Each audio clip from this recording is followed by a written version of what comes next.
तीसरे चरण के लिए पीएम नरेंद्र मोदी प्रचार प्रसार में जुटे हुए हैं, जहां गुजरात में आज पीएम नरेंद्र मोदी 4 रैलियां करने वाले हैं। तो 2 दिन के दौरे पर पीएम नरेंद्र मोदी अब तक 6 रैलियां उनका संकल्प था। कल जहां बीते दिन पीएम नरेंद्र मोदी ने 2 रैलियां की हैं गुजरात में, और आज 4 रैलियां करने वाले हैं पीएम नरेंद्र मोदी गुजरात में। तो अलग अलग क्षेत्रों में जाकर के लगातार प्रचार में जुटे हुए हैं पीएम नरेंद्र मोदी। 7 मई को वोटिंग होनी है तीसरे चरण की, और ये देखा जा रहा है कि आनंद, जूनागढ़, जामनगर में आज प्रचार करेंगे पीएम नरेंद्र मोदी। 4 रैलियों को संबोधित करेंगे। 2 तस्वीरें आपके सामने, लगातार तूफानी प्रचार प्रसार में जुटे हुए हैं पीएम। तो वहीं इसके साथ ही साथ विपक्ष पर भी वार कर रहे हैं, क्योंकि जितनी बड़ी बातें ये देखा जा रहा है कि रैलियों में की जा रही है पीएम नरेंद्र मोदी की ओर से, उसका जनता के बीच क्या प्रभाव पड़ता है ये आने वाले चुनाव में ही पता चल सकेगा, नतीजों में ही पता चल सकेगा। तो ये 5 तस्वीरें आपके सामने, बिल्कुल तस्वीरें में आपको दिखा रहे। देखिए, यूपी में शाह योगी, तो वहीं गुजरात में मोदी मोदी की जयकार नजर आ रही है।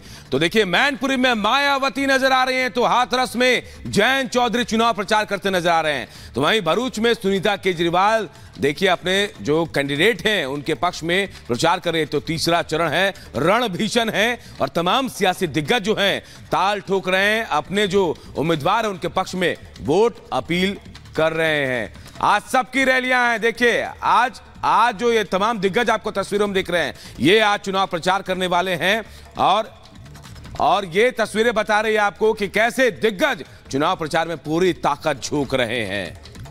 और साथ ही साथ आज तमाम दिग्गजों का नामांकन भी है, वो भी हम आपको बता देते हैं। हाजीपुर से चिराग पासवान अपना नामांकन दाखिल करेंगे, पश्चिमी दिल्ली से कमलजीत सहरावत अपना नामांकन दाखिल करेंगे, सारण से राजीव प्रताप रूडी, कुरुक्षेत्र से नवीन जिंदल और कल्याण से श्रीकांत शिंदे। तो ये फिलहाल 5 तस्वीरें हमने आपको जहां दिखाई कि रैलियां भी आज की जाएंगी, तो वहीं लगातार तमाम दिग्गज अपना नामांकन भी दाखिल कर रहे हैं।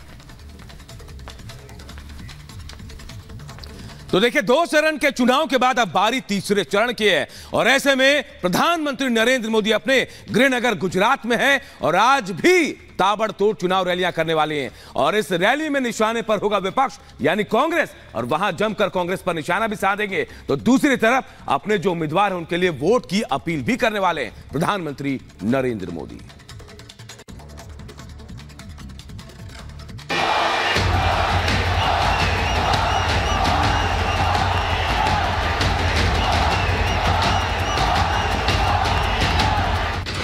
गुजरात में मोदी कांग्रेस पर वार। जो कभी 400 सीट लेकर के बैठते थे वो 40 पर आ गए।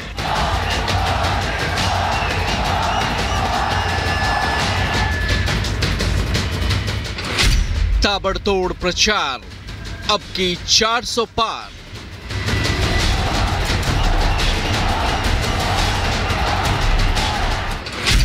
मुद्दों की भरमार, जीत की ललकार।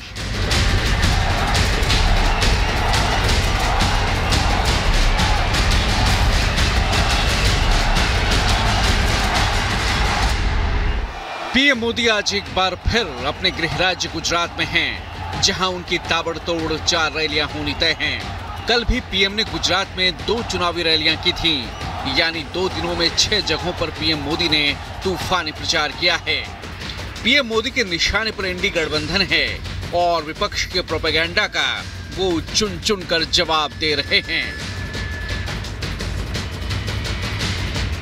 पीएम मोदी ने गुजरात की धरती से कांग्रेस पर करारा वार करते हुए कहा कि कांग्रेस ने कभी उन्हें चाय बेचने वाला, कभी चौकीदार चोर कहा, लेकिन जनता ने कांग्रेस को ऐसा करारा जवाब दिया कि कांग्रेस 400 से सिमटकर 40 पर आ गई।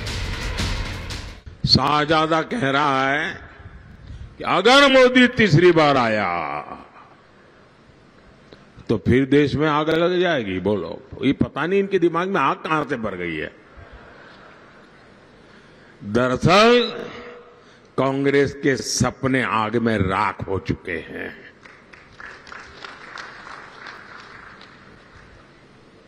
इस देश के लोगों ने कांग्रेस के हर इरादे को जान लिया है, और इसलिए निराशा के गर्त में डूबी हुई कांग्रेस, जो अपनी पार्टी को नहीं बचा पाती है, जो अपनी पार्टी में जान नहीं भर सकते हैं, वह देश में सत्ता प्राप्त करने के लिए निकले हैं।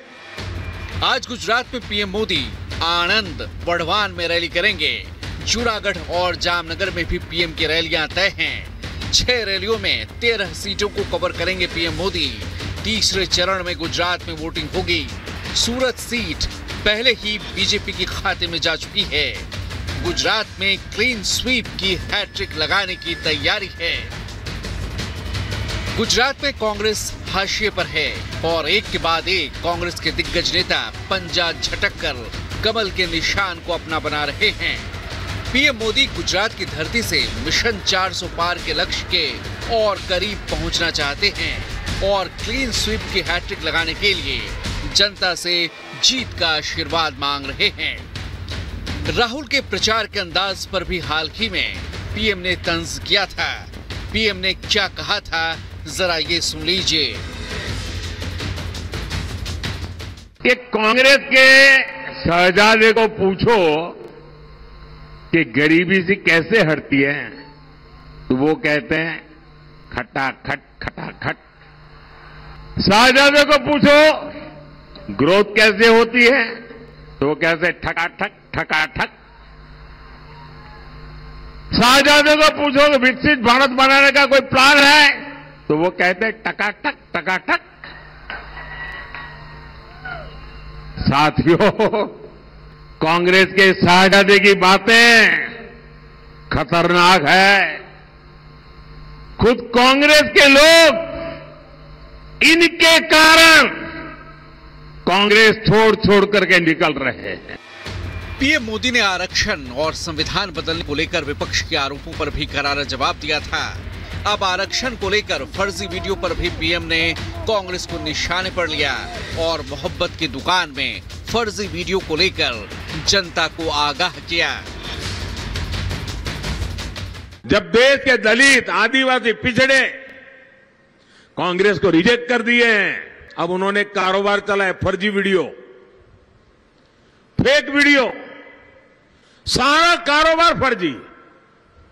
उनकी बात कोई सुनता नहीं तो मोदी का चेहरा और मुंह में दूसरी बात डाल करके लोगों को दिखा दे। और आज कांग्रेस पार्टी और पूरा उनका इंडी गठबंधन एक फेक फैक्ट्री बन चुका है। ये कहते हैं, खुद तो बड़ी बड़ी बातें कहते हैं, मोहब्बत की दुकान, लेकिन इनकी मोहब्बत की दुकान ऐसी है जो फेक सामान, फेक नारे, फेक वादे इसको बांटने में लगी हुई है। जाहिर है गुजरात की धरती बीजेपी का गढ़ रही है। गुजरात में बीजेपी की बम्पर जीत से किसी को हैरानी नहीं होगी, लेकिन पीएम मोदी गुजरात की धरती से पूरे देश में बम्पर जीत का संदेश दे रहे हैं। अब तक 2 चरणों में लोकतंत्र, संविधान, आरक्षण, तुष्टीकरण और मंगलसूत्र जैसे मुद्दों पर वार पलटवार किए गए। विपक्ष के हर प्रोपेगेंडा का पीएम ने समय रहते करारा जवाब दिया। अब इन्होंने क्या चलाया? संविधान खतरे में है, आरक्षण चला जाएगा। ये जो संविधान और आरक्षण की बातें करते हैं ना कांग्रेस वाले, बाबा साहब का अंबेडकर का संविधान इन लोगों ने 60-70 साल तक राज किया, लेकिन पूरे देश में लागू नहीं कर पाए थे। कश्मीर में ये संविधान लागू नहीं हुआ था। कश्मीर में दलितों को, आदिवासियों को, पिछड़ों को आरक्षण नहीं मिलता था। संविधान की पवित्रता हिंदुस्तान के हर कोने में सुरक्षित करने का काम मोदी करता है। आखिर अब की बार मिशन 400 पार है और अब देखना होगा कि 4 जून को बीजेपी इस मेगा लक्ष्य तक पहुंचने में कामयाब हो पाती है या नहीं। Bureau report, Republic Bharat. तो आरक्षण और संविधान पर बहस के बाद अब 24 के चुनाव में पाकिस्तान की एंट्री हो गई है। दरअसल पाकिस्तान राहुल गांधी को हीरो बनाने की कोशिश में जुटा है, तो बीजेपी इस पर सवाल पूछ रही है कि आखिर ये रिश्ता क्या कहलाता है। देखिए रिपोर्ट।